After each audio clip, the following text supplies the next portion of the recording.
السلام عليكم ورحمة الله وبركاته.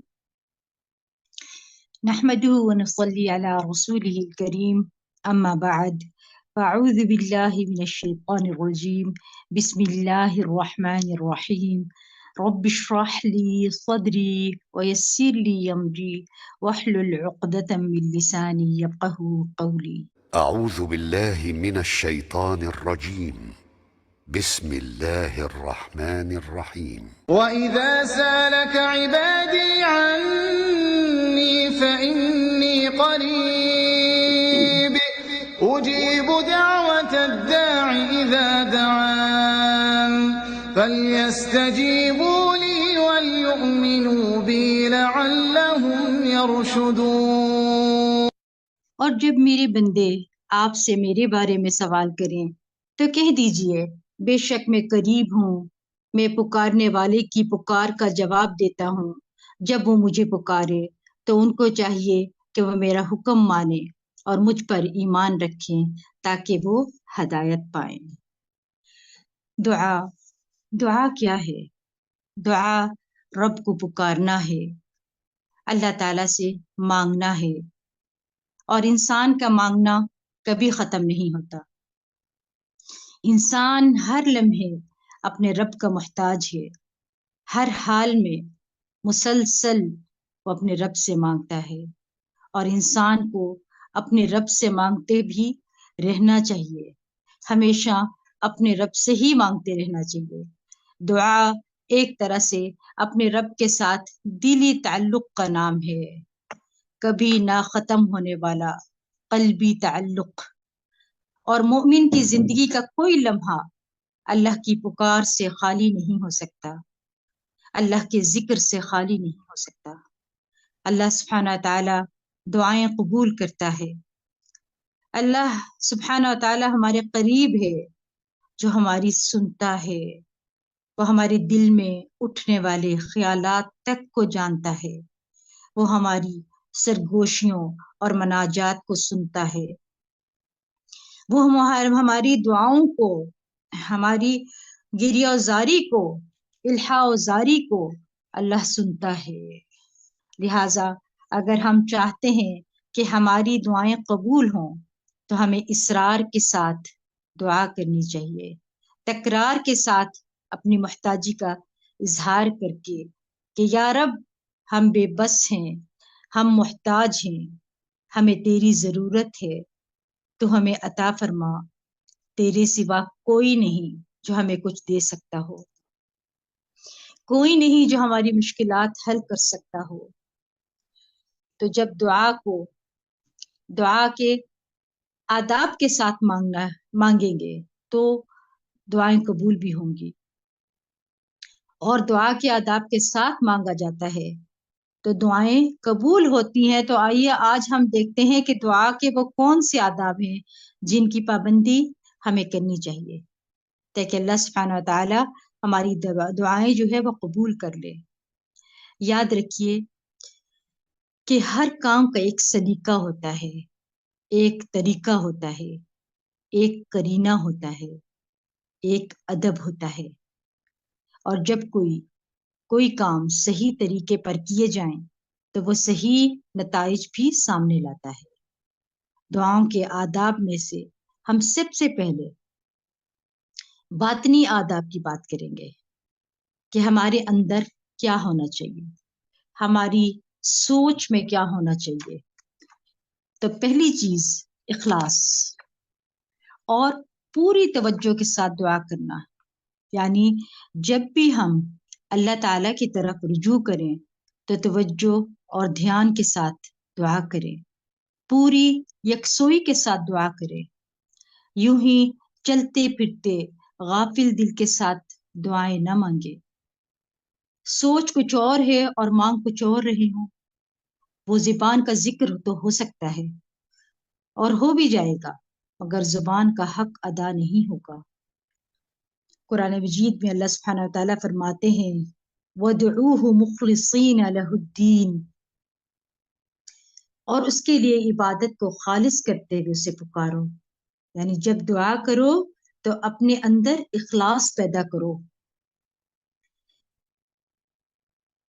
حدیث میں آتا ہے رسول اللہ صلی اللہ علیہ وسلم نے فرمایا کہ اللہ سے قبولیت یقین کے ساتھ دعا مانگا کرو، اور جان لو اللہ غافل اور لہو و لعب میں مشغول دل کی دعا قبول نہیں فرماتا۔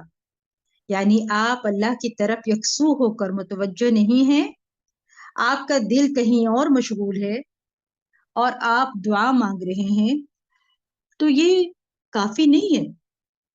ایسی دعا فائدہ نہیں دے گی، کیونکہ دعا کے لیے توجہ ضروری ہے۔ عبد الرحمن بن یزید سے روایت ہے، وہ کہتے ہیں کہ ربیع جمعہ کے دن علقمہ کے پاس آیا کرتے تھے۔ جب میں وہاں نہ ہوتا تو ان کی طرف پیغام بھیج دیتے کہ ایک دفعہ جب وہ آئے تو میں وہاں نہ تھا، تو علقمہ مجھ سے ملے اور مجھ سے کہا کہ کیا تم نے دیکھا نہیں کہ ربیع کیا بات کہتے کہ لوگ کتنی زیادہ دعائیں کرتے ہیں اور کتنی کم قبول ہوتی، اور یہ اس لیے ہوتا ہے کہ اللہ عز و جل خالص دعاؤں کے علاوہ کوئی اور دعائیں قبول نہیں کرتا۔ یعنی جب تک ہم خالص ہو کر دعائیں نہیں کرتے تو اپنی ہدف تک نہیں پہنچتے، اس کا مقصد پورا نہیں ہوتا، کیونکہ آپ صرف کہہ رہے ہوتے ہیں، مانگ نہیں رہے ہوتے۔ تو آپ کو مانگنا ہے، اور مانگنے کے لیے عاجزی بھی ضروری ہے، عاجزی ہونی چاہیے۔ مانگنے کے لیے دل کی تڑپ بھی چاہیے، اور خلوص بھی چاہیے، اور بار بار کی تکرار بھی چاہیے، اور اصرار بھی چاہیے۔ وہ کہتے ہیں کہ میں نے کہا کہ عبداللہ نے بھی یہی نہیں کہا؟ انہوں نے پوچھا کہ عبداللہ نے کیا کہا ہے؟ انہوں نے کہا کہ عبداللہ نے بیان کیا ہے کہ اللہ کسی لوگوں کو سنانے والے، یعنی لوگوں کو جو سناتے ہیں، یعنی جو شخص لوگوں کو سنانے کے لیے دعا کرتا ہے، ریاکار اور ہنسی مذاق کرنے والے کی دعا قبول نہیں کرتا۔ صرف اس دعا کرنے والے کی دعا قبول کرتا ہے جو اس کے دل سے دعا نکلتی ہے، خلوص کے ساتھ دعا نکلتی ہے۔ یعنی بعض اوقات ہم دعا کر رہے ہوتے ہیں اور ہمارا مقصد نہیں ہوتا دعا کرنا، بس مقصد ہوتا ہے کسی کو سنانا کہ ہم دعا کر رہے ہیں۔ اب کہیں بھی چلے جائیں وہ کہتے ہیں جی دعا کر دیں، اور آپ بس یہ کہ ان کو خوش کرنے کے لیے آپ کہتے ہیں کہ چلو کچھ دعا کر دیتے ہیں، اور اندر سے تڑپ نہیں ہوتی ہے، وہ دعا نہیں ہوتی، بلکہ محض دعائیہ انداز میں ایک بات کر رہے ہوتے ہیں۔ بات کرنا کچھ اور ہے اور دعا کرنا کچھ اور ہے۔ لوگوں کے درمیان بیٹھے ہیں تو اونچی اونچی دعا مانگنا، اور جب تنہائی میں بیٹھے تو کوئی دعا ہی نہیں کر رہے۔ تو باطنی آداب میں یہ ہے کہ جب ہم اکیلے ہوں، تنہائی میں ہوں، تو کتنی توجہ کے ساتھ دعا کرتے ہیں۔ توجہ بہت ضروری ہے۔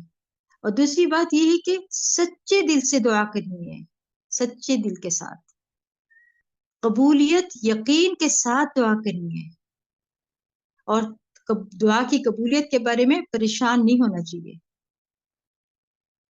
پھر یہ کہ آپ دیکھیں امام احمد بن حنبل سے کہا گیا کہ ہمارے اور رحمان کے عرش کے درمیان کتنا فاصلہ ہے؟ انہوں نے کہا کہ سچے دل سے سچی دعا کرنا، یعنی جب آپ سچے دل سے سچی دعا کرتے ہیں، دعا عرش تک جا پہنچتی ہے، رب العالمین تک پہنچ جاتی ہے۔ انی قریب، سبحان اللہ۔ اللہ عرش پر مستوی ہیں اور زمین پر ہر ایک کی دعا، دل کی بات سنتے ہیں۔ پھر قبولیت یقین کے ساتھ دعا کرنی۔ نبی صلی اللہ علیہ وسلم نے فرمایا کہ تم میں سے کوئی شخص اس طرح دعا نہ کرے کہ اے اللہ اگر تو چاہے تو میری بخشش کر دے، اگر تو چاہے تو مجھ پر رحم کر دے، اگر تو چاہے تو مجھے روزی دے دے۔ نہیں، بلکہ پختگی کے ساتھ دعا کرنی چاہیے، کیونکہ اللہ جو چاہتا ہے وہ دیتا ہے، اللہ پر کوئی جبر کرنے والا نہیں ہے۔ جب مانگے تو کہیں کہ اللہ مجھے یہ چاہیے، اصرار کے ساتھ، تکرار کے ساتھ مانگے، خلوص کے ساتھ مانگے، اور پھر قبولیت دعا کے یقین کے ساتھ دعا کرنی چاہیے۔ اور اگر ہم نے خلوص، اصرار، تکرار کے ساتھ دعا کر لی اور پھر پریشان نہ ہو، اگر ہم نے سب کچھ کر لیا ہے اور پھر بھی ہماری دعا قبول نہیں ہوتی تو کوئی بات نہیں۔ سیدنا عمر بن خطاب رضی اللہ عنہ کہتے ہیں کہ میں دعا کے قبولیت کے بارے میں پریشان نہیں ہوتا، بلکہ دعا نہ مانگنے کے بارے میں پریشان ہوتا ہوں، کیونکہ جب تمہارے دل میں دعا مانگنے کا خیال ڈال دیا جاتا ہے تو اس کی دعا قبولیت اس کے ساتھ ہی پہ ہو جاتی ہے، یعنی دعا کی قبولیت اس کے ساتھ ہی ہو جاتی ہے اگر وہ آپ کو مانگنے کی توفیق مل گئی ہے، یعنی قبولیت بھی ساتھ ہی آ جاتی ہے۔ یہ یقین رکھیں کہ اگر تم نے مانگ لیا ہے، اپنا فرض پورا کر دیا ہے، تو قبولیت بھی آ جائے گی۔ آپ دیکھیں خشوع جو ہے، یعنی خشوع اور خضوع اور عاجزی کے ساتھ دعا کرنا چاہیے، عاجزی کے ساتھ اپنی بندگی کا اظہار کر کے کہ میں کچھ نہیں، میں بہت کمزور انسان ہوں، میں فقیر حقیر ہوں، تو بادشاہ ہے، میرے ہاتھ میں کچھ نہیں، ہر چیز کا مالک تو ہے۔ جب انسان اس طرح اپنی عاجزی کا اظہار کرتا ہے تو ہی دعا قبول ہوتی ہے۔ پھر یہ کہ اپنی بے بسی ظاہر کرنا اور اللہ کی نعمتوں کا اقرار کرنا کہ یا اللہ میں تو اپنی جان پر ظلم کرنے والا ہوں اور تو ہم پر مہربان ہے، یعنی ایک طرف اپنی بے بسی کا اظہار اور دوسری طرف اللہ کی رحمت اور بڑائی کا اقرار اور اس کی نعمتوں کا اظہار کہ یا اللہ تو نے سب نعمتیں مجھے بن مانگے عطا کی ہیں، تو پھر مجھے یہ بھی عطا کر دے، یعنی پھر اپنی حاجت رکھ دے۔ اس سے دعا میں خوبصورتی پیدا ہوتی ہے، اور اپنے گناہوں کو یاد کر کے اس کا اقرار کریں کہ یا اللہ میں بہت گنہگار ہوں،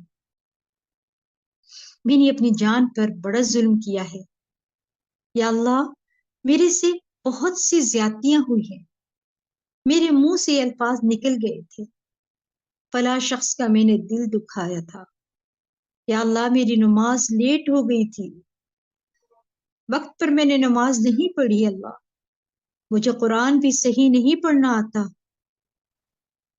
میں نے پتہ نہیں کتنے گناہ کیے، کتنی غلطیاں کی ہیں، مجھ سے زیادہ تو جانتا ہے، میں تو کر کے بھی بھول چکی ہوں، مگر تو رب غفور ہے، معاف کرنے والا ہے،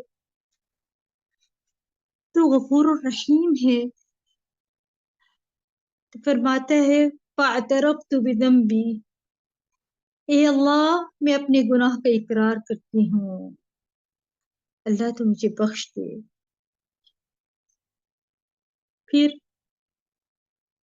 اللہ سے جب دعا کریں تو گڑ گڑا کر اللہ سے دعا کرنی چاہیے۔ سورۃ الاعراف میں آتا ہے، اللہ فرماتے ہیں ادعوا ربکم تضرعا وخفیا واللہ لا يحب واللہ لا يحب المعتدین، یعنی آپ جب مانگے تو کیسے؟ چپکے چپکے گڑگڑا کے پکارو، بے شک وہ حد سے گزرنے والوں سے محبت نہیں کرتا، اور حد سے بڑھنا یہ ہے کہ بہت چیخ کر اونچی آواز میں دعا کرنا، ایسا نہیں کرنا چاہیے، یا پھر یہ کہ انسان ایسی چیزیں مانگنے لگے جو اس کو زیب نہیں دیتی۔ تضرع کا مطلب رونا، عاجزی و انکساری بھی ہوتا ہے اور اصرار بھی ہوتا ہے، یعنی دعا میں ایسی عاجزی ہو، انسان اپنے آپ کو اپنے رب کے سامنے ایسا بے بس پیش کرے، ایسے الفاظ ہوں کہ دل کے اندر سے ساری خرابیاں نکل جائیں۔ میں خالی ہاتھ آیا ہوں، مجھے یقین ہے کہ تو مجھے خالی ہاتھ نہیں لوٹائے گا۔ آپ دیکھیں کہ نبی صلی اللہ علیہ وسلم سے بڑھ کر کون عبادت گزار تھا؟ سب سے زیادہ عبادت جو ہے وہ نبی صلی اللہ علیہ وسلم نے کی ہے، مگر غزوہ بدر کے دن نبی صلی اللہ علیہ وسلم کا اللہ کے آگے رونا، گڑ گڑانا اور اپنے ہاتھوں کو اٹھا کر دعا کرنا. آپ صلی اللہ علیہ وسلم نے گڑ گڑا کر دعا کی، ہاتھ اٹھا کر دعا کی، قبلے کی طرف منہ کر کے دعا کی، یہاں تک کہ آپ کے کاندھے سے چادر گر گئی. تو حضرت ابوبکر رضی اللہ عنہ آپ کے پاس آئے، نیچے سے چادر اٹھائی، کندھے پر ڈالی، پھر آپ صلی اللہ علیہ وسلم کے پیچھے سے آپ کو لپٹ گئی اور عرض کیا کہ اللہ کے نبی صلی اللہ علیہ وسلم بس کر دیں، آپ کی دعا پوری ہو چکی، عنقریب وہ آپ سے کیے ہوئے اپنے وعدے کو پورا کرے گا. مثلا آپ دیکھیں کہ عمرے پر جانا چاہ رہے ہیں آپ لوگ، تو بہت دعائیں کریں اور کرتے جائیں. یہ نہیں سوچنا کہ میرا ویزا لگ گیا ہے، ٹکٹ آ گئی ہے تو جانا پکا ہو گیا. نہیں، یاد رکھیے کہ یہ ٹکٹ اور ویزا آپ کو عمرے پر نہیں لے کر جاتا، بلکہ اللہ کا اذن، اللہ کی رحمت، اللہ کی طرف سے عنایت آپ کو لے کر جاتی ہے. جب تک آپ پہنچ نہیں جاتے مسلسل دعا کرتے جائیں، مانگ مانگ کر اللہ سے نیکیوں کے موقع لیتے جائے. خواہ کوئی بھی نیکی کا کام کرنا ہو، آپ اگر نماز پڑھنے جا رہے ہیں تو آپ اللہ تعالیٰ سے دعا کریں کہ اللہ میں دعا تو کرنے جا رہی ہوں، خشوع تو آپ نے ڈالنا ہے، میرا دل نماز میں آپ نے لگانا ہے، اس نماز کو میری آنکھوں کی ٹھنڈک بنا دے میرے مولا. ان آنکھوں کی ٹھنڈک بھی آپ نے بنانا ہے، کیونکہ نیکی کے کاموں کو اتنا آسان نہ لیا کر کہ یہ تو ہو جائیں گے، جان ماز بچھی ہے، کیا مشکل ہے، ہم جا کر پڑھ لیں گے، اوپر کھڑی ہو جاؤں گی اور پڑھ لوں گی. نہیں، بلکہ وہاں تک جانے کی توفیق بھی اللہ دیتا ہے. چھوٹی چھوٹی چیزیں بھی اللہ سے مانگنا ہے. مثلا آپ کھانا پکانے جا رہے ہیں تو دعا کریں، یا اللہ میں پکانے جا رہی ہوں، لذت آپ نے ڈالنی ہے، کیونکہ لذت آپ کے ہاتھ میں ہے، لذت تیری ہی طرف سے میرے مولا آنی ہے.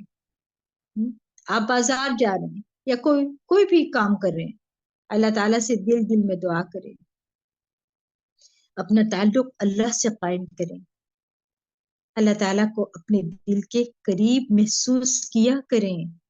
اللہ فرماتے ہیں قریب مجیب، وہ قریب بھی ہے اور دعا بھی قبول کرتا ہے. یہ جتنی دعائیں جن کا میں نے یہاں ذکر کیا ہے، یہ خفیہ دعائیں ہیں، دل ہی دل میں، کسی کو کچھ پتہ ہی نہیں، اور چپکے سے دل میں تعلق قائم کیے ہوئے. حضرت زکریا نے بھی خفیہ دعا کی تھی، نداء خفیہ. اللہ تعالیٰ کو یہ ادا اتنی پسند ہے کہ اللہ تعالیٰ نے اس کا ذکر قرآن میں کر دیا. اور یاد رکھیں کہ یہ وہی بندہ سرگوشی میں اپنے رب سے دعائیں کرتا ہے جس کو یقین ہو کہ میرا اللہ میرے قریب ہے. آپ یقیناً اپنے راز اسے بتائیں گے نا جو آپ کے دل کے بہت قریب ہوگا، اور اللہ سے بڑھ کر ہمارے دل کے قریب کون ہو سکتا ہے. اور پھر اللہ سے دعا کریں تو سرگوشیوں کی صورت میں کیا کریں. جب انسان چپکے دعا کرتا ہے تو اس کے بہت سے فائدے ہوتے ہیں. ایمان میں اضافہ ہوتا ہے کہ اللہ تعالیٰ خفیہ دعا سنتا ہے. دوسرا یہ کہ اللہ سبحانہ تعالیٰ رب کائنات ہے، بادشاہ ہے. کسی بادشاہ کے دربار میں جا کر انسان کیسے بات کرتا ہے؟ کبھی کسی کو دیکھا کہ کسی ایسی جگہ پر جا کر چیخ چلا کر اونچی آواز میں بات کی جائے؟ کبھی کوئی بادشاہ کے دربار میں جا کر ایسا کرتا؟ اللہ سبحانہ تعالیٰ کے سامنے ہمارا ادب اور احترام اور بھی زیادہ ہونا چاہیے. اللہ سے محبت کرنے کا یہ مطلب نہیں ہے کہ ہم اس کی بارگاہ میں جا کر ایسے باتیں کریں جیسے اپنے بچے سے بات کر رہے ہو، جیسے اپنے بچے سے لاڈ کر رہے ہو، اس طرح نہیں، بلکہ ادب اور احترام ہونا چاہیے. جب ادب اور احترام سے جب بندہ بات کرتا ہے تو اس میں اخلاص بھی زیادہ ہوتا ہے. تو یہ چند باطنی آداب تھے. ابو عامر کہتے ہیں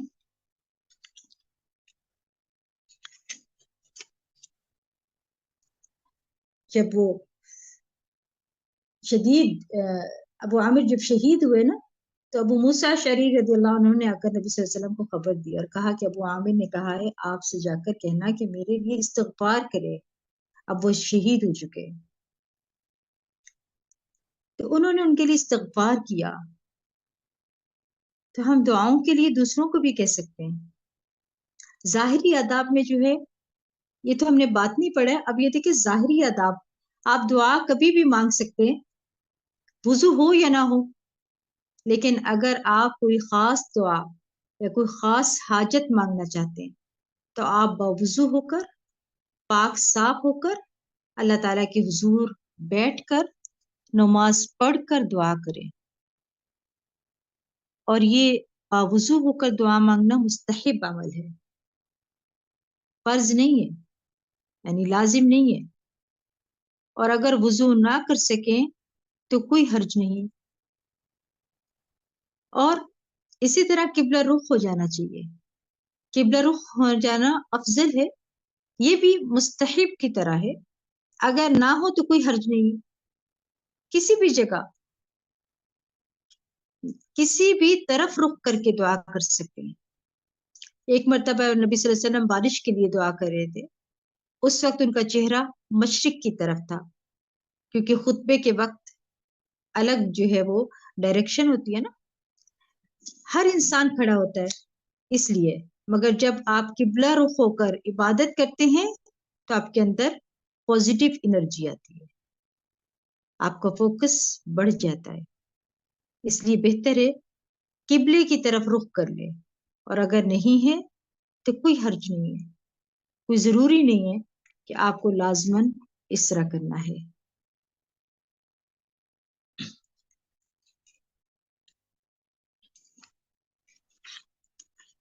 سب سے پہلے جو ہے وہ ہمیں اللہ کے حضور اپنی دعا کرتے وقت آداب سیکھنے ہیں کہ کس طرح سے ہمیں دعا کرنی ہے اللہ کے حضور. تو ظاہری آداب میں دعا کرنے والے کو پہلے اپنے لیے دعا کرنی چاہیے، پھر اپنے قریب والوں کے لیے، پھر دور والوں کے لیے. جیسے قرآن مجید میں آتا ہے ابراہیم علیہ السلام کی دعا، رب اغفر لی ولوالدی وللمؤمنین یوم یقوم الحساب.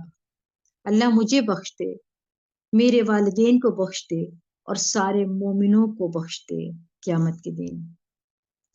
پھر دعا میں جلد بازی بھی نہیں کرنی چاہیے کہ دعا میں نے ابھی مانگ لی ہے اور فوراً ہی میری قبول ہو جائے.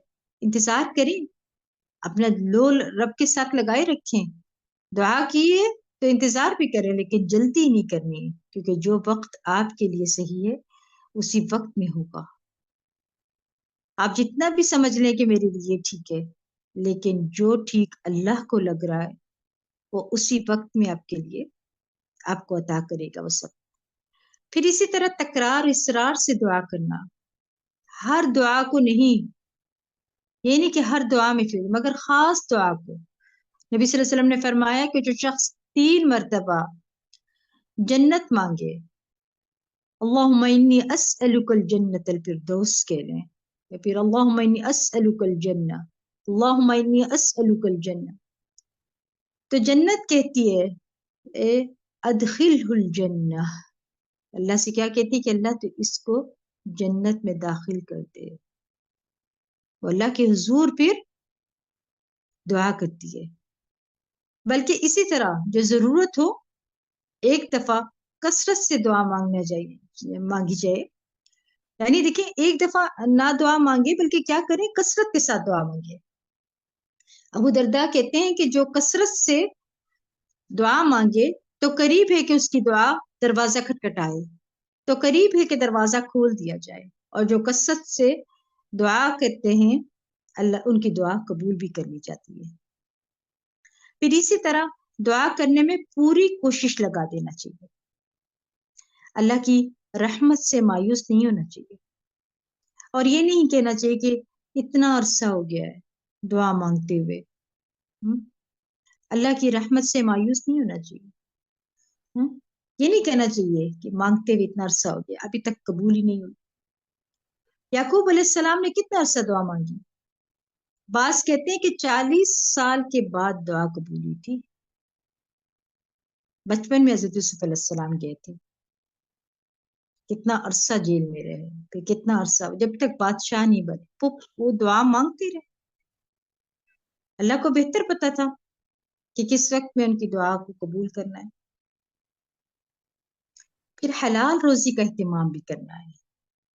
دعا مانگے، دعا قبول ہوتی ہے جن کی حلال روزی ہوتی ہے۔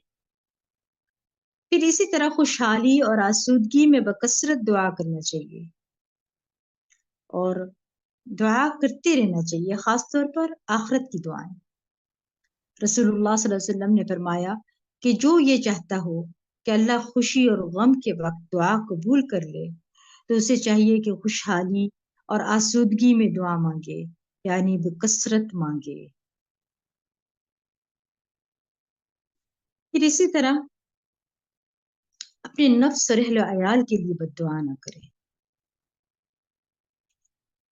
رسول اللہ صلی اللہ علیہ وسلم نے فرمایا کہ اپنے اوپر بد دعا نہ کرو، اور نہ اپنی اولاد پر بد دعا کرو، نہ اپنے خادموں پر بد دعا کرو، نہ اپنے مال پر بد دعا کرو، کہیں ایسا نہ ہو کہ قبولیت کی گھڑی ہو اور اس سے مانگا جائے تو وہ قبول کر لے۔ اس لیے غصے کے وقت خود پر کنٹرول رکھیں، خاص طور پر جب بچے تنگ کریں اور بہت زیادہ غصہ آئے تو خود پر کنٹرول کر کے ان کی ہدایت کی دعا مانگے، کیونکہ جب انسان جذبات میں ہو، خوش ہو یا غم ہو، اس وقت انسان دل سے دعا کرتا ہے۔ ان گھڑیوں سے فائدہ اٹھایا کریں، جب آپ کو غصہ آیا ہو تو بچوں کے لیے خیر کی دعا مانگا کریں۔ پھر گناہ اور قطع رحمی کی دعا نہیں کرنی چاہیے، ایسی دعا کرنا بھی جائز نہیں ہے۔ گناہ یہ کہ کوئی غلط کام کرنے جا رہا ہوں میں اور یہ کہے کہ میرے لیے دعا کر دے، تو نہیں کرنا چاہیے۔ اس کو پتہ ہے جو کام میں کرنے جا رہا ہوں یہ غلط ہے، پھر بھی لوگوں سے کہہ رہے ہیں کہ دعا کر دے۔ اور قطع رحمی کی دعا مثلاً انسان اپنے بچے کے بارے میں یہ کہے کہ اللہ اس کو میری آنکھوں سے دور کر دے، اس قسم کی دعا بد دعا ہوتی ہے، اور جلد بازی بھی نہیں کرنی چاہیے کہ بس ابھی دعا مانگی ہے تو ابھی قبول ہو جائے، ورنہ میں آئندہ دعا ہی نہیں کروں گی، یہ نہیں کرنا چاہیے۔ اور دعا میں ایک اور چیز ہے، اور وہ ہے وسیلہ تلاش کرنا۔ اچھا، دعا کی قبولیت کے حوالے سے ایک حدیث بھی میرے ذہن میں اس وقت آ رہی ہے کہ رسول اللہ صلی اللہ علیہ وسلم نے فرمایا کہ اللہ سے قبولیت کے یقین کے ساتھ دعا مانگا کرو، اور جان لو کہ اللہ غافل اور لہو و لعب میں مشغول دل کی دعا قبول نہیں کرتا۔ تو کیا کرنا ہے؟ ہوش کے ساتھ، سمجھداری کے ساتھ دعا کرنی ہے، جو مانگ رہے ہیں پتہ ہو۔ اور جب بچوں کے لیے آپ دعا کرتے ہیں تو بد دعا کی صورت ہو جاتی ہے، تو یاد رکھا کریں کہ بچے تو غلطیاں کرتے ہیں، ماں باپ کو خود کو کنٹرول کرنا ہے ان لمحوں میں۔ خیر کی دعا بھی کرنی چاہیے نا، ہمیشہ اپنے جذبات پر قابو رکھنا چاہیے، کیونکہ اگر آپ کسی پر بھی بد دعا کریں اور وہ اس کا اہل نہیں تو بد دعا پلٹ کر آپ کے پاس آتی ہے۔ تو دعا میں کس کس چیز کو وسیلہ بنایا جا سکتا ہے؟ آج ہم دیکھتے ہیں دعا میں جائز وسیلے، اور جائز وسیلے یہ ہیں کہ اسماء حسنہ کو وسیلہ بنا کر دعا کرنا۔ اللہ تعالیٰ فرماتے وَلِلَّهِ الْأَسْمَاءُ الْحُسْنَى فَادْعُوهُ بِهَا، اور سب نام اللہ ہی کے اچھے ہیں، بس تم ان کو انہی ناموں سے پکارو۔ مثلاً ہم یہ کہیں کہ یا حی یا قیوم برحمتک استغیث، اللہ کی رحمت کا آپ وسیلہ بنا رہے ہیں. یا ذی الجلال والاکرام، یہ تمام جو ابھی میں پڑھ رہی ہوں، یہ بتا رہی ہوں آپ لوگوں کو، یہ تمام الفاظ جو ہیں، یہ تمام اسماء حسنہ جو ہیں، جس دعا میں آ جائیں وہ دعا قبول ہو جاتی ہے. یا من بیدہ ملکوت السماوات والارض، یا رب العالمین، یا ارحم الراحمین، یا اللہ، یا رحمان، یا رحیم. اور ساتواں یہ کہ رزق مانگنا ہے تو یا رزاق، اس طرح ناموں کو پکار کر مانگے. اے ہمارے رب، تو نے ہر چیز کو اپنی رحمت سے گھیر رکھا ہے. ایک طرح سے فرشتے اللہ کے ناموں کو وسیلہ بنا رہے ہیں. حدیث میں آتا ہے کہ آپ صلی اللہ علیہ وسلم مسجد میں داخل ہوئے تو دیکھا گیا کہ ایک شخص نے اپنی نماز اور تشہد میں بیٹھ کر یہ کہہ رہا ہے کہ اللہم انی اسألک یا اللہ، یا اللہ الاحد الصمد لم یلد ولم یولد ولم یکن له کفوا احد ان تغفر لی ذنوبی انک انت الغفور الرحیم. آپ صلی اللہ علیہ وسلم نے 3 مرتبہ فرمایا اس کو بخش دیا گیا، اس کو بخش دیا گیا، اس کو بخش دیا گیا. سبحان اللہ. آپ دیکھیں کہ اس دعا میں اخلاص بھی ہے.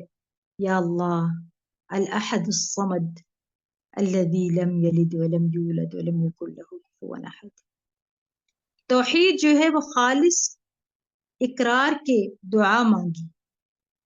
ان تغفر لی ذنبی، کہ تو میرے گناہوں کو بخش دے، تو میرے گناہوں کو بخش دے میرے مولا. اللہ سے محبت ہے نا تو اللہ سے مانگے، گڑ گڑا کے مانگے. اللہ سبحانہ و تعالیٰ قبول کرنے والی ذات ہے. پھر آپ دیکھیں دعا کرنی چاہیے نبی صلی اللہ علیہ وسلم پر درود بھیج کر بھی کرنی چاہیے. اللہ تعالیٰ سے دعا مانگے تو ہاتھ پھیلا کر مانگے. اللہ بڑا غفور الرحیم ہے، دینے والی ہاتھ ہے.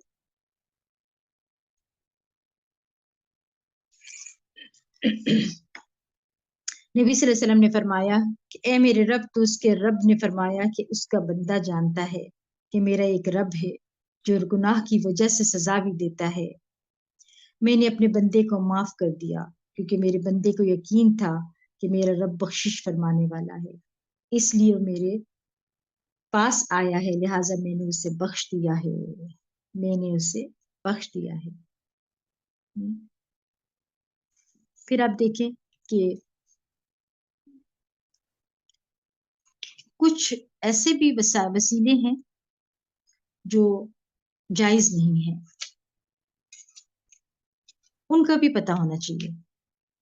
ان میں سے بھی فوت شدہ نیک آدمی کو وسیلہ بنانا. فوت شدہ نیک آدمی کو وسیلہ بنانے کی ممانعت ہے کیونکہ وہ ہماری باتیں نہیں سنتے، وہ ہمارا حال نہیں جانتے.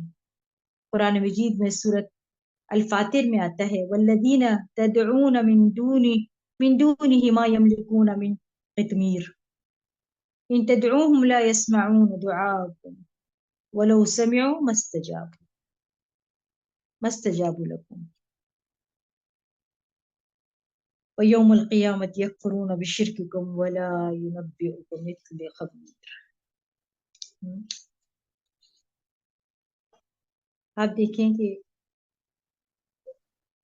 وہ کچھ بھی نہیں کر سکتے، اس لیے کس سے ہاتھ پھیلا کر دعا مانگنی؟ اللہ کے آگے. اللہ غفور الرحیم ہے، وہ دے سکتا ہے. وہ تو بے بس ہیں، وہ تو خود چاہنا چاہتے ہیں. پھر آپ دیکھیں جائز وسیلوں میں کچھ جیسے ہے نا الذین، قرآن پاک میں آتے ہیں الذین یقولون ربنا اننا آمنا فاغفر لنا ذنوبنا وقنا عذاب النار. جو لوگ کہتے ہیں کہ ہمارے رب بے شک ہم ایمان لے آئے تو ہمارے لیے ہمارے گناہوں کو بخش دے، یعنی ہمارے ایمان کی وجہ سے ہمارے گناہوں کو بخش دے اور ہمیں آگ کے عذاب سے بچا لے.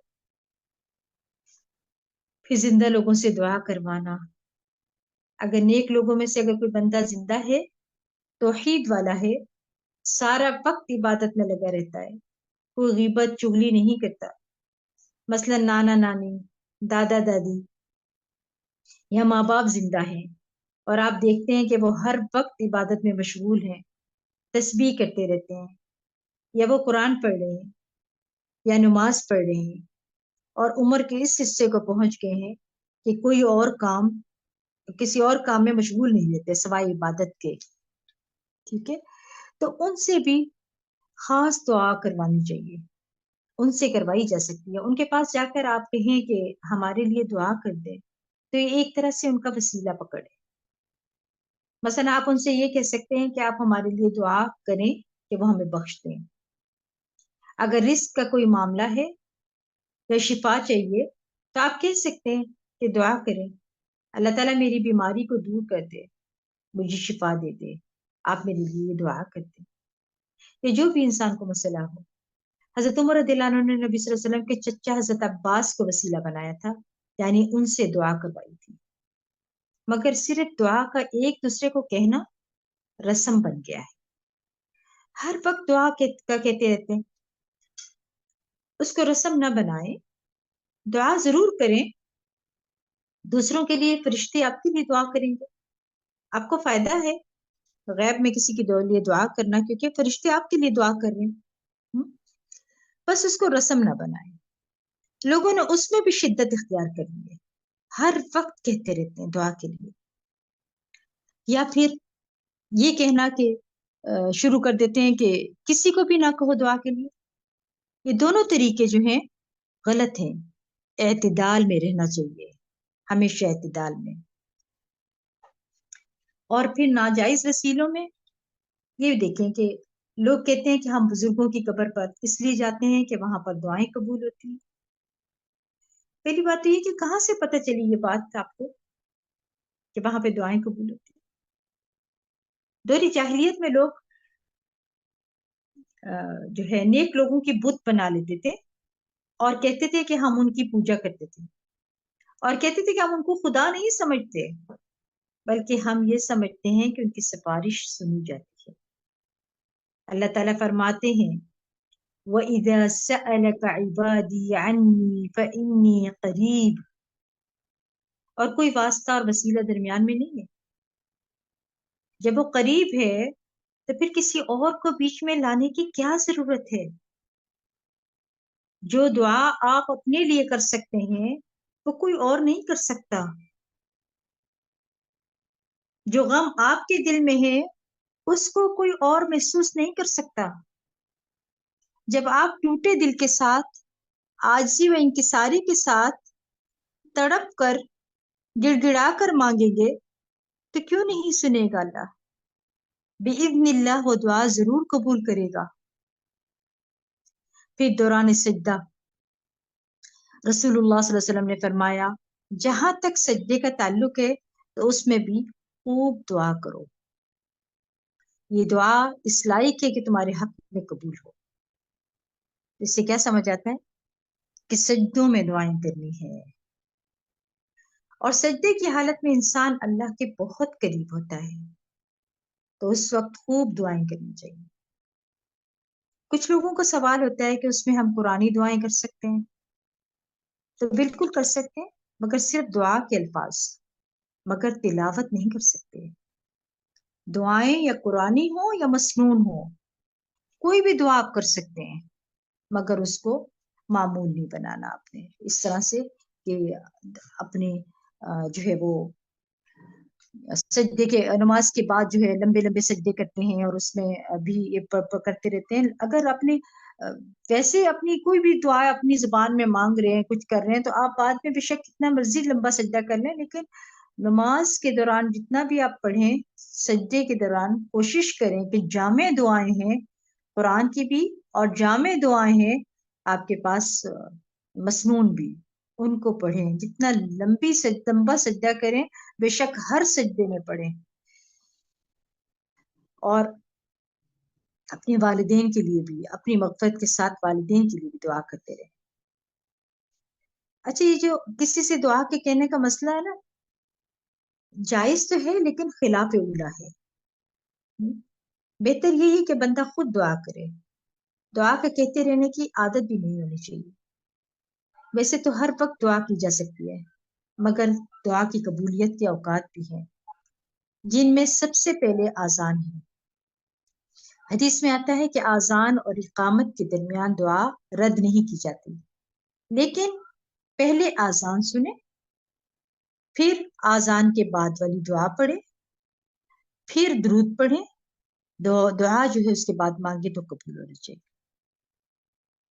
پھر فرض نمازوں کے بعد سبحان اللہ ہر روز 5 وقت نماز پڑھتے ہیں، اس کے فوراً بعد دعا قبول ہوتی ہے۔ ابو امامہ کہتے ہیں کہ آپ صلی اللہ علیہ وسلم سے پوچھا گیا کہ دوران سجدہ کون سی فوراً دعا جو ہے وہ قبول ہوتی ہے؟ آپ صلی اللہ علیہ وسلم نے فرمایا کہ رات کے آخری حصے میں اور فرض نمازوں کے بعد کی جانے والی دعا۔ اب آپ دونوں جگہ دعائیں پڑھ سکتے ہیں، ٹھیک ہے؟ ایک یہ کہ سلام سے پہلے بھی مانگ سکتے ہیں، دوسرا سلام کے بعد بھی مانگ سکتے ہیں۔ پھر رات کا آخری حصہ، نبی صلی اللہ علیہ وسلم نے فرمایا تمام اوقات سے زیادہ بندہ رات کے آخری پہر میں اللہ سے سب سے زیادہ قریب ہوتا ہے۔ پھر اگر تم سے ہو سکے تو تم اس گھڑی میں یاد کرنے والوں میں سے بن جاؤ۔ اور جمعہ کے دن ایک خاص گھڑی ہے جس میں دعا قبول ہوتی ہے، اور حدیث کے مفہوم کے مطابق وہ عصر اور مغرب کے درمیان کا وقت بھی ہے اور خطبے کے درمیان بھی، یعنی کہ آپ دیکھیں کہ اقامت اور خطبے کے درمیان میں بھی ہے۔ پھر رمضان کے مہینے میں ہر دن رات جو ہے دعائیں قبول ہوتی ہیں، لیلۃ القدر میں دعا بھی جو ہے وہ قبول ہوتی ہے۔ یہ ساری اوقات ہیں جو کہ ہم نے دعاؤں کے جس کو اپنے یاد رکھنا ہے اور انشاءاللہ ہم نے دعائیں کرنی ہے۔ اور پھر آپ دیکھیں حدیث میں آتا ہے نا کہ عرفہ کے دن حاجیوں کے لیے دعا قبول ہوتی ہے۔ یہ عرفہ کے دن کا دن جو ہے یہ وقت پورا دن ہوتا ہے صبح سے لے کے شام تک کا، اس میں دعا مانگے دعا قبول ہوتی ہے۔ اور وہ دعا جو ہمیں سکھائی گئی ہے وہ کیا ہے؟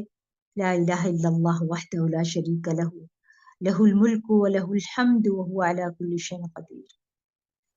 ہے تو ساری اللہ کی توحید اس میں، لیکن پھر بھی اس کو دعا کہا گیا، یعنی اللہ تعالیٰ کی تعریف اس دن اتنی اللہ کو پیاری ہے کہ آپ کی تمام دعائیں قبول ہو جاتی ہیں صرف یہی پڑھنے کی وجہ سے۔ اور کفار سے جنگ کے وقت اور بارش کے وقت، پھر مصیبت کے وقت، حدیث میں آتا ہے کہ آپ صلی اللہ علیہ وسلم نے فرمایا جس نے مصیبت کے وقت دعا کی وہ دعا قبول ہوتی ہے، اس لیے کہ انسان کے دل کے اندر سے نکلتی ہے مشکل وقت میں۔ پھر زمزم پیتے وقت، تلاوت قرآن کے بعد کی دعا وہ بھی قبول ہو جاتی ہے۔ اور فرشتوں کو آپ دیکھیں کہ جب آپ کہتے ہیں نا مرغ کی آواز سننے، اس کے بعد بھی جو دعا کی جاتی ہے وہ بھی قبول ہو جاتی ہے، کیونکہ اس وقت وہ فرشتوں کو دیکھ رہے ہوتے ہیں۔ پھر میت اور مریض کے پاس جا کر دعا، رسول اللہ صلی اللہ علیہ وسلم نے فرمایا کہ جب تم مریض یا میت کے پاس جاؤ تو اچھی بات کہا کرو، کیونکہ فرشتے تمہاری بات پر آمین کہیں گے، یعنی اس وقت دعائیں کرنی چاہیے۔ جب ہم جاتے ہیں تو وہ لمحے کتنے خوبصورت ہوتے ہیں جس میں جا کر ہم اپنی دعا کر سکتے ہیں، لیکن اس وقت جا کر کچھ اور ہی کرتے رہتے ہیں، دعائیں نہیں کر رہے ہوتے۔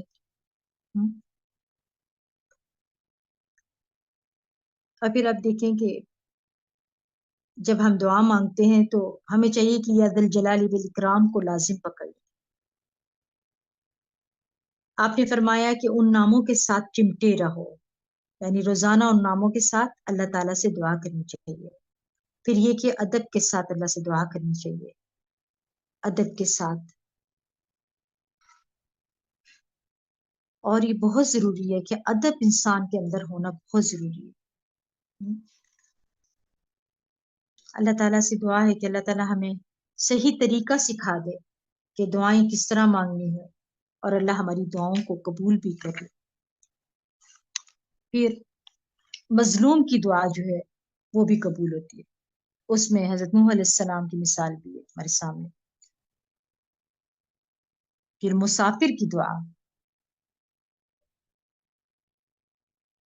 اس میں ہمارے سامنے موسیٰ علیہ السلام کی دعا ہے، جب انہوں نے پڑھا تھا ربی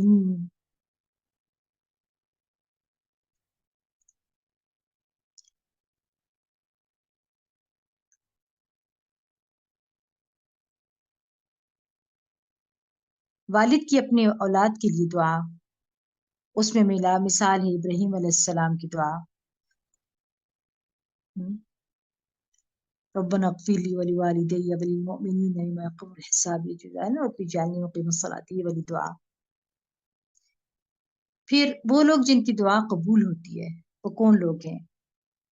رسول اللہ صلی اللہ علیہ وسلم نے فرمایا، اللہ کے راستے میں غازی اور حج کرنے والے اور عمرہ کرنے والے اللہ کے وفد ہیں،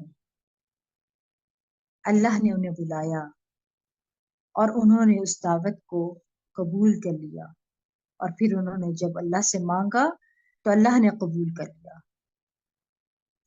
ان میں مجاہد اور حج و عمرہ کرنے والے سب شامل ہیں، کیونکہ یہ سب فی سبیل اللہ ہے، اللہ کے راستے میں نکلے ہیں۔ پھر مظلوم، مسافر اور والد کی دعا، نبی صلی اللہ علیہ وسلم نے فرمایا 3 لوگوں کی دعائیں قبول ہوتی ہیں اور ان کی قبولیت میں کوئی شک و شبہ نہیں۔ اسی طرح اولاد جو اپنے والدین کے لیے دعا کرتی ہے، نبی صلی اللہ علیہ وسلم نے فرمایا جنت میں بندے کا درجہ بلند ہو جاتا ہے، تو وہ پوچھتا ہے کہ یہ کیسے ہوا؟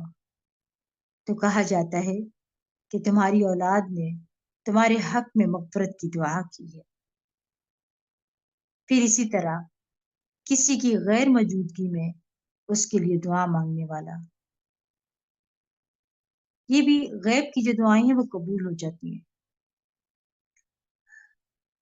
پھر روزے دار کی دعا، اللہ کا کثرت سے ذکر کرنے والا اور عادل حکمران، ان سب کی دعائیں قبول ہوتی ہیں۔ اللہ ہمیں بھی کثرت ذکر کرنے والوں میں شامل کر دے۔ اگر ہم اللہ کا ذکر کثرت سے کرنے لگیں گے تو ہماری دعاؤں میں تاثیر ہوگی، کیونکہ حدیث کے مطابق زیادہ کثرت سے ذکر کرنے والے کی دعا قبول ہو جاتی ہے۔ وضو اور اللہ کا ذکر کر کے سونے والے کی دعا وہ بھی قبول ہو جاتی ہے۔ انسان جب وضو کر کے سوتا ہے اور اللہ کا ذکر کر کے سوتا ہے تو پھر وہ جو بھی دعائیں مانگتا ہے اس کی دعائیں قبول ہو جاتی ہیں۔ کوشش کریں، رمضان آ رہا ہے، ان گھڑیوں سے فائدے اٹھائیں، اپنے آپ کو عادی بنائیں، ابھی سے تیاری شروع کر دیں، ابھی سے باوضو ہو کر اللہ کا ذکر کر کے، اور کرتے بھی ہوں گے آپ لوگ، لیکن مزید یاد دہانی بہت ضرورت ہے کہ ہمیں اللہ کے ذکر کی یاد دہانی ہو۔ اور پھر فرمایا حدیث میں، وہ شخص جو رات کو آنکھ کھلنے پر یہ دعا پڑھ کر دعا کرتا ہے، یعنی دعا پڑھ کر دعا کرتا ہے، وہ دعا کون سی ہے؟ لا الہ الا اللہ وحدہ لا شریک لہ لہ الملک ولہ الحمد وہو علی کل شیء قدیر، الحمد للہ وسبحان اللہ ولا الہ الا اللہ واللہ اکبر ولا حول ولا قوة الا باللہ اللہم اغفر لی اللہم اغفر لی۔ اس کے بعد جو کوئی اور بھی دعا مانگے قبول ہو جاتی ہے۔ اٹھ کر اس کے بعد جو عبادت کرے وہ بھی قبول ہو جائے گی، سبحان اللہ۔ اور پھر دیکھیں وہ لوگ ہیں جن کی دعا قبول نہیں ہوتی ہے، تو کون لوگ ہیں؟ قرآن مجید میں آتا ہے کہ دعائیں مانگو، کیونکہ کافر کی دعا تو اکارت ہی ہے۔ کیونکہ وہ اللہ سے تھوڑی مانگتے ہیں. وہ کس سے مانگتے ہیں؟ اور جانے کس کس سے مانگتے پھرتے ہیں. پھر جو لوگ نیکی کا حکم نہ دینے والے اور برائی سے نہ روکنے والے کی دعا قبول نہیں ہوتی. اب خود کو دیکھیں، دعائیں قبول نہیں ہو رہی ہیں تو خود کو چیک کریں. کیا ہم امر بالمعروف کر رہے ہیں؟ کیا ہم نیکی کا حکم دیتے ہیں؟ کیا ہم نہیں عن المنکر کر رہے ہیں؟ تو آپ کو خود ہی جواب مل جائے گا کہ اگر نہیں کر رہے تو آپ کو پتہ چل جائے گا کہ اچھا یہ وجہ ہے، یہ سبب ہے دعا کے قبول نہ ہونے کا. اور ایسا کیوں نہیں کہتے؟ کیوں نہیں لوگوں کو منع کرتے؟ کیا کہتے ہیں؟ یہی کہ اب دنیا ایسے ہی ہے، ایسے ہی لوگ چل رہے ہیں. کسی کو کہیں گے کوئی مائنڈ کر جائے گا. لیکن آپ کہہ کر تو دیکھیں. میں نے تو دیکھا ہے بہت سے لوگ شکر گزار ہو جاتے ہیں کہ اچھا اللہ بھلا کرے آپ کو، ہمیں تو یہ بات پتہ ہی نہیں تھی. آپ کہنا نہیں چاہتے، خود نہیں کہنا چاہتے، خود ڈرتے ہیں اپنے لیے کہ مجھے نہ کوئی کچھ کہہ دے.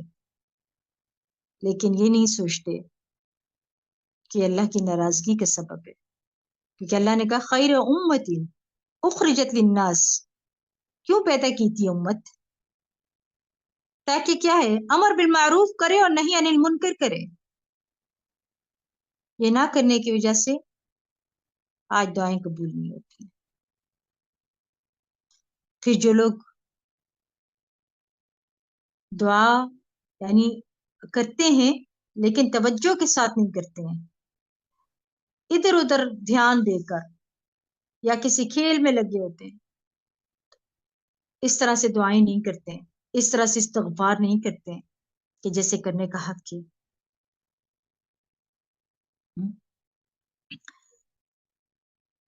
حضرت عائشہ رضی اللہ عنہ فرماتی ہیں کہ آپ صلی اللہ علیہ وسلم تشریف لائے تو مجھے آپ کے چہرے سے محسوس ہوا کہ ان کی طبیعت میں کچھ گھٹن ہے.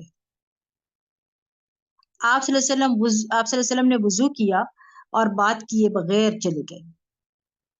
میں نے حجرے کے قریب ہو کر سنا تو آپ صلی اللہ علیہ وسلم فرما رہے تھے کہ اے لوگو، بے شک اللہ عز و جل فرماتا ہے کہ نیکی کا حکم دیا کرو اور برائی سے روکا کرو، اس سے پہلے کہ تم مجھے پکارو اور میں تمہاری دعائیں قبول نہ کروں. تم مجھ سے سوال کرو اور میں تمہیں کچھ عطا نہ کروں. تم مجھ سے مانگو اور میں نہ دوں. اب دیکھ لیں، کسی کو کچھ کہہ دیں تو ساتھ جانے والے مائنڈ کر رہے ہوتے ہیں کہ آپ کیا کرتی ہیں، ہر ایک کو کہتی رہتی ہیں. ہمیں حکم ہے، اللہ نے قرآن میں حکم دیا، ہمیں مقصد بتایا ہمیں کہ کیا مقصد ہے خیر امت بنانے کا. لیکن وہ عمل کیے چلے جاتے ہیں جو اللہ کی ناراضگی والے ہیں. اللہ کو ناراض کر کے پھر کیا امید رکھتے ہیں کہ اللہ ہماری دعائیں قبول کرے گا؟ اگر آپ کے بچے آپ کو ناراض کرتے ہیں تو آپ ان کی بات سننے کو نہیں گوارا کرتے، ماننی تو دور کی بات ہے. تو اللہ تعالیٰ کی حکموں کو مانیں. آج جو سب ہر طرف جو بدامنی اور حیا، ان چیزوں کی کمی آ رہی ہے، اس کی وجہ یہی ہے کہ ہر شخص خاموش ہو گیا اور پریشانیاں، ڈپریشنز بڑھ گئے اور خبر ہی نہیں ہے کیونکہ دعائیں نہیں قبول ہو رہی. اس لیے یہ ہماری ذمہ داری ہے کہ ہم نے یہ کام کرنا ہے، لیکن اس کے لیے بھی حسن اخلاص ہونا چاہیے. آپ کا اخلاق بھی اچھا ہو اور اخلاص بھی ہو، دل سے آپ مخلص ہو، زبان میں نرمی ہو، عاجزی ہو، حکمت کے ساتھ بات کریں، وہ ضرور سنیں گے بات آپ کی. پھر زنا کرنے والے اور ٹیکس وصول کرنے والے، ان کی دعائیں بھی قبول نہیں ہوتی. پھر نہ سمجھ کو مال یا اختیار دینے والے کی دعا بھی قبول نہیں ہوتی ہے. اس لیے کیا کرنا ہے؟ دھیان رکھیں اپنی ہر طرف کہ ہم کیا کر رہے ہیں، کیوں ہماری دعائیں قبول نہیں ہو رہی ہیں، کیا وجہ ہے. پھر اس کے علاوہ یہ تو ہو گئی دعائیں، وہ جو دعائیں ہم نے سیکھی ہیں کہ کس طرح سے دعا مانگنی ہے. لیکن کچھ دعائیں ایسی ہیں جو ابھی رمضان آ رہا ہے اور اس کی تیاری بھی کرنی ہے، اور وہ ہمیں مانگنی بھی آنی چاہیے کہ دعائیں کس طرح سے کرتے ہیں. تو مسنون دعاؤں کو آپ لیں، قرآنی اور مسنون دعاؤں کو، اور کوشش کریں کہ وہی دعائیں پڑھیں. پھر اس کے علاوہ آپ بے شک اپنی زبان میں جو مرضی کرتے رہیں، لیکن یہ نہیں کرنا چاہیے کہ ہم ہر وقت اپنی ہی زبان میں مانگتے رہیں اور قرآن اور مسنون دعاؤں کو نہ کریں. آداب کے ساتھ کریں کہ پہلے اللہ کی حمد و ثنا کریں، پھر اس کے بعد درود پڑھیں، پھر دعائیں کریں. پھر چاند دیکھنا ہے، چاند دیکھنے کی دعا بھی ہے، وہ اب ہمارے وقت قریب آ رہا ہے ماشاءاللہ، اور ہم وہ دعائیں پڑھیں گے اللہ کے فضل کے ساتھ. تو اس کے لیے کیا ہے کہ چاند دیکھنے کی جو دعا ہے وہ یقیناً سبھی کے پاس ہوگی، انشاءاللہ آپ لوگوں کو یہاں پہ بھی مل جائے گی. ہمیں کوشش کرنی چاہیے کہ اللہ کی جو حکم ہیں ان کو حکم عدولی نہ ہو، اور ہمیں صبح شام کے اذکار کا بھی بہت اہتمام کرنا ہے. اللہ فرماتے ہیں سورۃ الاعراف میں وَاذْكُر رَبَّكَ فِي نَفْسِكَ تَضَرُّعًا وَخِيفَةً وَدُونَ الْجَهْرِ مِنَ الْقَوْلِ بِالْغُدُوِّ وَالْآصَالِ وَلَا تَكُن مِّنَ الْغَافِلِينَ إِنَّ الَّذِينَ عِندَ رَبِّكَ لَا يَسْتَكْبِرُونَ عَنْ عِبَادَتِهِ وَيُسَبِّحُونَهُ وَلَهُ يَسْجُدُونَ. اور صبح اور شام اپنے دل میں عاجزی اور خوف اور بغیر بلند آواز کیے اپنے رب کا ذکر کیجیے. کیا سمجھ آ رہا ہے؟ آہستہ آہستہ کیا کریں، زیادہ دعائیں سرگوشیوں میں کیا کریں. اور کیا کہا؟ آپ غافلوں میں نہ ہوں، بے شک وہ فرشتے جو آپ کے رب کے پاس ہیں وہ اس کی عبادت سے تکبر نہیں کرتے، اور وہ اسی کی تسبیح کرتے ہیں، یعنی اسی کی تسبیح کرتے ہیں اور وہ اسی کو سجدہ کرتے ہیں. جس طرح دعائیں آپ مانگ رہے ہیں تو اسی طرح مطلب آپ دعائیں دل سے مانگیں گے تو ذکر بھی آپ جو ہے وہ دل سے کریے گا. ذکر کرتے ہوئے عاجزی کے انداز آپ کے اندر ہونا چاہیے، خوف اور خشیت کی حالت میں ہو، دعا مانگتے ہوئے بھی اور اللہ کے ذکر کے وقت بھی. اور اونچی آواز سے نہیں ہونا چاہیے، ذکر بھی اور دعا بھی. بلند بلند آواز سے پڑھ رہے ہوتے ہیں لوگ، اللہ کا ذکر کر رہے ہیں، نہیں، یہ طریقہ کار جو ہے وہ سنت سے ثابت نہیں ہے. آہستہ آہستہ آواز میں ذکر کیا کریں، دل کے ساتھ زبان سے بھی ذکر کیا کریں. جیسے دعا سے غافل نہیں ہونا، اس طرح ذکر سے بھی غافل نہیں ہونا. خشوع اور خضوع اور عاجزی کے ساتھ دعا کریں، حاضر دل سے دعا کریں، پورے یقین اور اعتماد کے ساتھ دعا کریں. اللہ کی یاد سے غافل ہونا تکبر ہے. اور پھر آپ دیکھیں قرآن پڑھیں گے ہم، اس میں کیا ہے، سجدہ تلاوت بھی آئے گا تو اس کا ذکر آتا ہے نا، وَيُسَبِّحُونَهُ وَلَهُ يَسْجُدُونَ. یہ قرآن کے سجود تلاوت میں سے پہلا سجدہ تلاوت ہے. تلاوت کرتے ہوئے کیا کرنا؟ سجدہ تلاوت علی آیت آنے پر نبی صلی اللہ علیہ وسلم اور آپ کے صحابہ رضی اللہ عنہم کے نقش قدم پر چلتے ہوئے سجدہ تلاوت کرنا سنت ہے. اس لیے کہ آپ صلی اللہ علیہ وسلم اپنے صحابہ کے درمیان بیٹھ کر تلاوت کرتے، اور جب آپ ایسی آیت سے گزرتے جس میں سجدہ ہوتا تو آپ سجدہ کرتے، اور صحابہ بھی آپ کے ساتھ سجدہ کرتے تھے. ٹھیک ہے، تو کیا ہے وہ دعائیں، سجدے کی دعا بھی ہے نا، وہ بھی یاد کر لیں آپ لوگ اگر نہیں یاد. وہ ہے سجد وجہی للذی خلقہ وشق سمعہ وبصرہ بحولہ وقوتہ فتبارک اللہ احسن الخالقین. میرے چہرے نے اس ذات کے لیے سجدہ کیا جس نے اسے اپنی طاقت و قوت کے ذریعے پیدا کیا، اس کی سماعت اور بصارت کے لیے سوراخ کو پھاڑ نکالا. اللہ بہت بابرکت ہے جو بہترین پیدا کرنے والا ہے. اسی طرح دعائیں مانگنی ہیں تو چاند دیکھنے کی دعا پہلے مانگ کے پھر جو مرضی دعا کریں وہ قبول ہوگی باذن اللہ. اور چاند دیکھنے کی دعا کیا ہے؟ اللہم اہلہ علینا بالیمن والایمان والسلامت والاسلام ربی وربک اللہ. اے اللہ مبارک کر ہمیں یہ چاند برکت اور ایمان اور سلامتی اور اسلام کے ساتھ. اے چاند میرا اور تمہارا رب اللہ ہے. یہ دعا آپ لوگوں نے یاد کر لینی ہے اور یہ دعا پڑھنی ہے.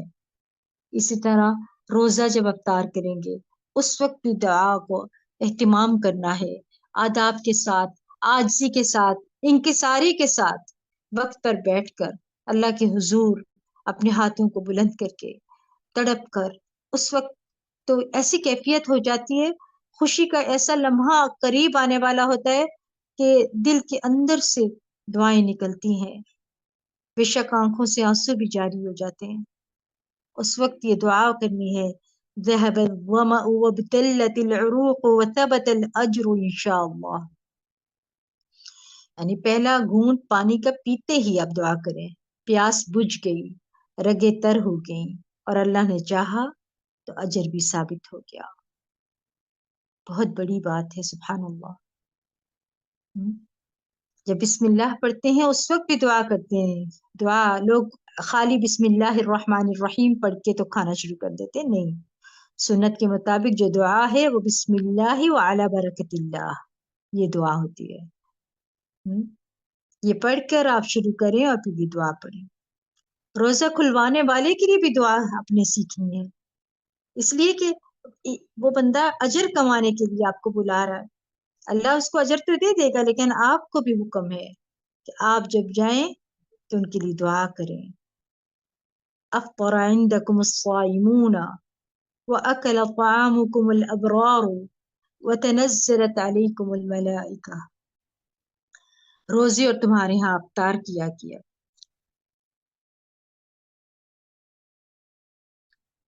روزے دار تمہارے یہاں افطار کیا کریں، نیک صالح لوگ تمہارا کھانا کھایا کریں.